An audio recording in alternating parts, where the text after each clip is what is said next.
नमस्कार बच्चों, YouTube channel शिक्षालय में आप सभी का स्वागत है। मेरा नाम है रेणु यादव। आज का लेक्चर शुरू करने से पहले गणेश चतुर्थी की अनंत अनंत अनंत शुभकामनाएं। ईश्वर करे कि हर वो कार्य जो आप करना चाहते हैं मंगलकारी हो, भगवान की कृपा से आपको उसमें मंगल ही मंगल प्राप्त हो और आप उसको पूरी लगन से करें। अब हम पढ़ते हैं अपना next topic carbon and its compound का, जिसका नाम है डिटर्जेंट्स। जब हमने डिटर्जेंट्स और सोप मॉलिक्यूल्स पढ़ना शुरू किया था तब हमने एक बात डिस्कस की थी कि सोप केमिस्ट्री में अलग नहीं होता है, सोप को भी डिटर्जेंट कहते हैं। फर्क सिर्फ इतना होता है कि एक होता है सोपी सोप और एक होता है नॉन सोपी सोप, और फिर हम कहते हैं कि वो दोनों के दोनों डिटर्जेंट्स होते हैं। ओके, तो चलो पहले एक चीज़ ये समझ लेते हैं। सोप आप याद करके आए हैं, C17H35 COO negative Na positive पढ़ा था ना आपने, सोडियम स्टेरेट। ऐसे ही आपने एक और पढ़ा था C17H31 COO negative Na positive sodium palmitate. यानी ये जो सोप हैं ये सोडियम सॉल्ट हैं। तो डिटर्जेंट्स क्या होते हैं? डिटर्जेंट्स में सोडियम सॉल्ट नहीं होता है, ठीक है। डिटर्जेंट में सोडियम सॉल्ट नहीं होता है। यूजली ऐसा माना जाता है कि पेट्रोलियम क्या है, हाइड्रोकार्बन से बना है ना, तो पेट्रोलियम के ही हाइड्रोकार्बन चेन से हम डिटर्जेंट्स बनाते हैं। इसके अलावा डिटर्जेंट्स की अगर आप बात करते हैं तो इनको सोपलेस सोप कहेंगे। सोपलेस सोप इसलिए क्योंकि इसमें सोडियम सॉल्ट नहीं होता है। ये शुरुआत में ही समझ लीजिए, फिर हम पूरा का पूरा लेक्चर आराम से समझ पाएंगे डिटर्जेंट्स की क्लींजिंग प्रॉपर्टी। पहले तो ये टेक्निकल टर्म समझ लीजिए, सोपलेस सोप का क्या मतलब होता है। मतलब डिटर्जेंट्स की अपनी क्लींजिंग प्रॉपर्टी तो बढ़िया है, हार्ड वाटर के साथ भी बढ़िया काम करता है, लेकिन सोप क्या होता है, सोडियम सॉल्ट होता है, और ये क्या है, सोडियम सॉल्ट नहीं है, इसलिए ये सोपलेस सोप कहलाया जाता है। डिटर्जेंट्स को ही हम सिंथेटिक डिटर्जेंट्स भी कहते हैं। सिंथेटिक डिटर्जेंट्स और डिटर्जेंट्स एक ही बात है, ठीक है। किससे बनाए जाते हैं? माना जाता है कि पेट्रोलियम के जो लॉन्ग हाइड्रोकार्बन चेन होते हैं उससे बनाए जाते हैं। ये बात अगर आपको समझ में आ गई है तो अब आगे बढ़ते हैं और ये देखते हैं कि डिटर्जेंट्स किस तरह से काम करते हैं। देखिए, डिटर्जेंट्स की अगर आप बात करते हैं, ये हमने सोप के बारे में पढ़ लिया, इसको भी मैं हटा देती हूँ, कोई कंफ्यूजन क्रिएट नहीं है। आप ये देख रहे हैं, this is the structure of a detergent molecule. इसमें आप देखिए, ये जो पूरा का पूरा स्ट्रक्चर है, ये इसमें 12 कार्बन और 25 हाइड्रोजन है। ध्यान से देखिए, अगर आप इसमें कैलकुलेट करना चाहें कि कितने आपके पास कार्बन है और कितने हाइड्रोजन है, तो ये देखो 2, 11 दूनी 22, 23 24 25 हाइड्रोजन हो गए। और अगर कार्बन की बात करें तो 11 कार्बन ये और एक ये 12 हो गए। मैं ये क्यों बता रही हूँ, क्योंकि ये जो एल्काइल रेडिकल होता है इसका नाम होता है डोडिसाइल, ठीक है। पहले तो ये समझ लो, डोडिसाइल डी।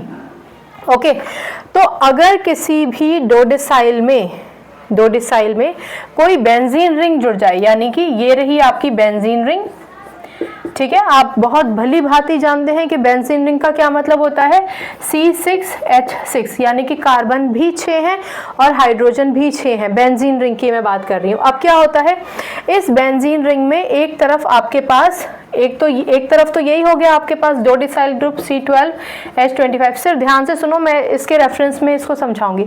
और एक तरफ ये आपका ग्रुप अटैच हो गया है SO3 negative Na positive. Clear हो गई बात?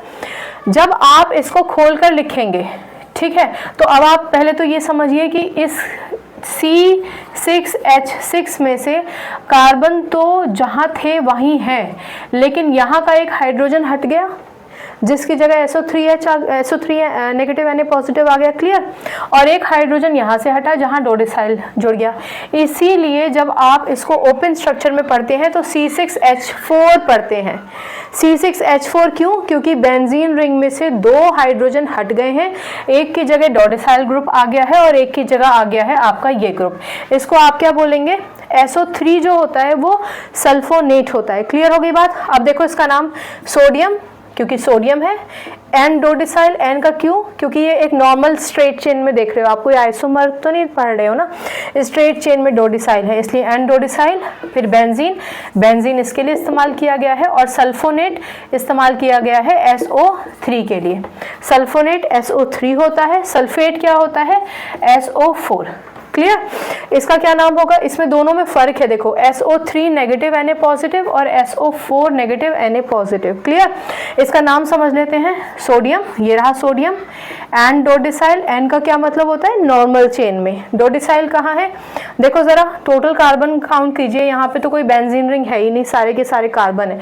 चलो काउंट करते हैं, 10 दूनी 20, 20 हाइड्रोजन ये, 21 22 हाइड्रोजन ये और 3 25 हाइड्रोजन हो गए, 25 हाइड्रोजन हो गए। चलो कार्बन काउंट करते हैं, 10 कार्बन तो यही हो गए, 11 और एक ये 12वां, यानी हो गया ना डोडिसाइल। ऑलराइट, तो सोडियम एंड डोडिसाइल, ये पूरा का पूरा डोडिसाइल है आपका। और उसके बाद सल्फेट का क्या मतलब हुआ, SO4। तो इस पूरी कहानी से आपने क्या समझा, आपने समझा कि डिटर्जेंट्स में कहीं भी आपको सोडियम सॉल्ट नजर नहीं आ रहा है, आपके पास या तो सल्फेट है जुड़ा हुआ या फिर सल्फोनेट है जुड़ा हुआ, जो प्रीडोमिनेट करेगा इस Na पॉजिटिव को। क्लियर हो गई आपको बात, राइट। तो सबसे पहली बात, अगर आपसे कभी ये पूछा जाए कि सोपलेस सोप क्यों होता है डिटर्जेंट, तो आप ये कहेंगे कि सोप्स जो होते हैं वो सोडियम डेरिवेटिव होते हैं या सोडियम सॉल्ट होते हैं, जबकि डिटर्जेंट में क्या होता है, पर्टिकुलरली सल्फोनेट या फिर सल्फेट जुड़ा होता है। Is that clear. आप सिर्फ नाम भी याद रखिए, ये स्ट्रक्चर ओपनली तो किसी किताब में इसका एलैबोरेट एक्सप्लेनेशन नहीं दिया है, पर अगर आप कहीं ये लिखा पढ़ ले, देख ले, तो इसको ना समझ पाए, इसलिए मैंने आपको ये पूरा खोलकर समझा दिया है। ठीक है, चलो अगर ये समझ में आ गया तो बहुत अच्छी बात है। अब हम थोड़ा आगे बढ़ते हैं और हम ये देखते हैं कि वर्किंग कैसे होती है डिटर्जेंट्स की। आप अगर सोप की वर्किंग पढ़कर आए हैं तो आपको दिक्कत नहीं होने वाली बिल्कुल भी, आप अच्छी तरीके से स्ट्रक्चर सोप की वर्किंग पढ़ लेंगे।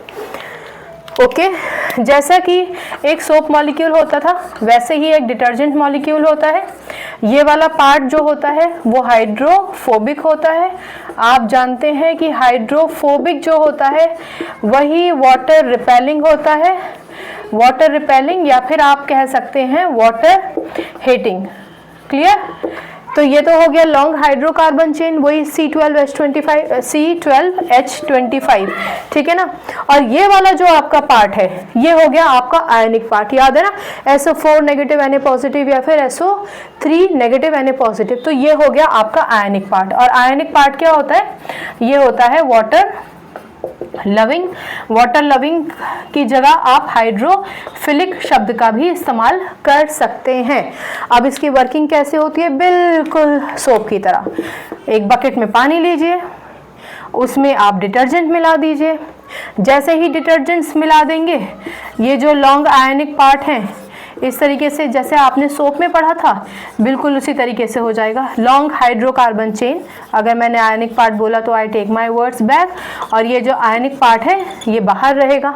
जैसे ही आप इसमें कुछ गंदगी डालेंगे वैसे ही, अच्छा हाँ एक और चीज़ है, ये जो लॉन्ग हाइड्रोकार्बन चेन होते हैं ये एक एग्रीगेट बनाते हैं ना, याद है आपको, जिसको आप बोलते थे माइसेल्स।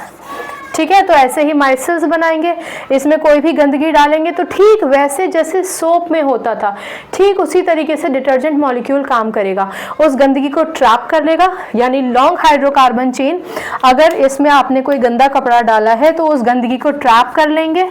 ठीक है, फिर जब आप कपड़े को रगड़कर बाहर निकालोगे तो वो गंदगी पानी में ही रह जाएगी। क्यों? क्योंकि ये जो लॉन्ग हाइड्रोकार्बन चेन है उसने उस गंदगी को पकड़ रखा है, जकड़ रखा है, क्योंकि उसको डस्ट, ऑयल, ग्रीस ये सब पसंद है, गंदगी पसंद है। कोई भी किसी भी तरीके की गंदगी, कपड़े पे अगर भोजन भी लग जाता है तो कपड़ा गंदा हो जाता है ना, तो उसको गंदगी ही बोलेंगे, राइट। और ये पानी के बाहर क्यों नहीं आती? क्योंकि ये आयनिक पार्ट से जुड़ी है।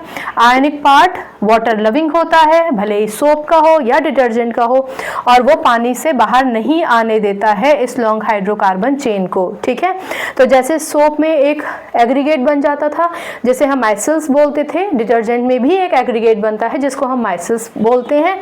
डिटर्जेंट का वाटर में क्लींजिंग एक्शन नहीं पूछा जाता है, अभी तक नहीं पूछा गया है, आगे भी नहीं पूछा जाएगा।